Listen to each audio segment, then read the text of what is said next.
Mais ça m'intéressait, je pense que tu te connais un peu sur le sujet, sur le dopage en cyclisme. Ouais.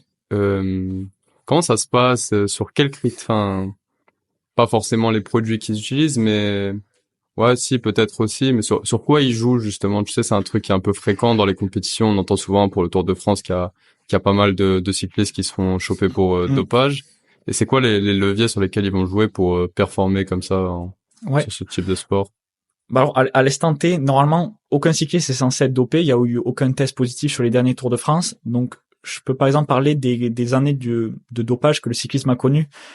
Dans les années 90 et 2000, où il y a eu beaucoup de cas de dopage, notamment avec Lance Armstrong. Mhm. Donc, je peux te parler des pratiques qu'il a utilisées. Donc, c'était l'EPO qui était beaucoup utilisé. Donc, l'EPO, c'est l'érythropoïétine, exactement. Donc, c'est une hormone qui est sécrétée naturellement par notre corps, qui va déclencher la production de globules rouges.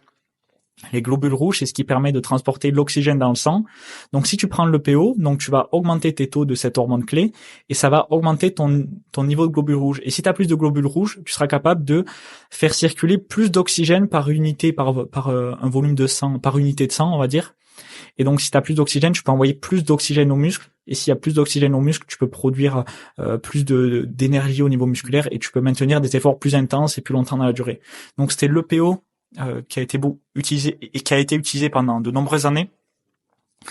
Après l'EPO, ça implique que le sang devient plus épais. Donc ça, c'est pas un avantage parce que si le sang est plus visqueux, plus épais, il va circuler moins vite dans le corps.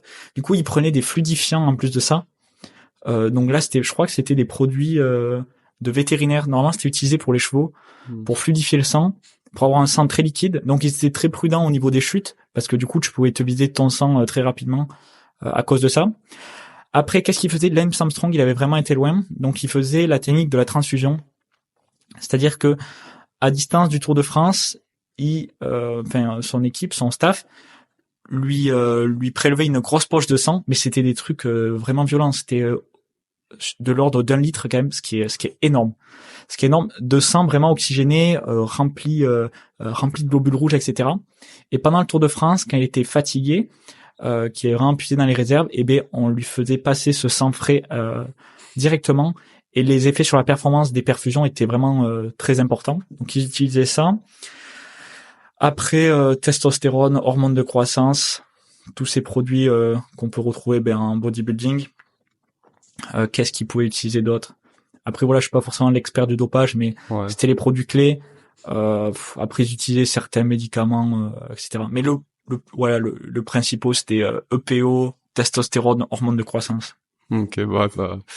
Ah ouais, je savais pas pour les transfusions, c'est quand même Transfusion, ouais. un sacré niveau d'implication dans le truc. Mais Ah, c'était gore, hein, cette époque. et du coup maintenant, c'est quelque chose qui est révolu. Tu penses aujourd'hui, c'est beaucoup plus contrôlé. Je sais pas, c'est vrai que quand je dis que je suis entraîneur en cyclisme, c'est toujours la question qu'on me pose, qu'est-ce que je pense des cyclistes professionnels? Donc moi, il faut savoir que j'entraîne pas des cyclistes professionnels, je suis pas dans les équipes, donc honnêtement, je ne sais pas. Il est clair que les performances qu'on peut voir aujourd'hui sur le Tour de France, elles sont impressionnantes, mais après, où est-ce qu'on place la limite, humaine, en fait? C'est difficile à savoir. Par exemple, sur un corps humain, en bodybuilding, maintenant, on arrive à savoir un peu où est la limite, mais sur les sports d'endurance, c'est difficile de savoir ce qui est réaliste, humainement ou pas. Et après, c'est également difficile de savoir où est-ce qu'on place la limite dans ce qui est autorisé, ce qui n'est pas autorisé. Parce qu'en soi, si on y réfléchit, par exemple, prendre de la caféine, ça va améliorer les performances.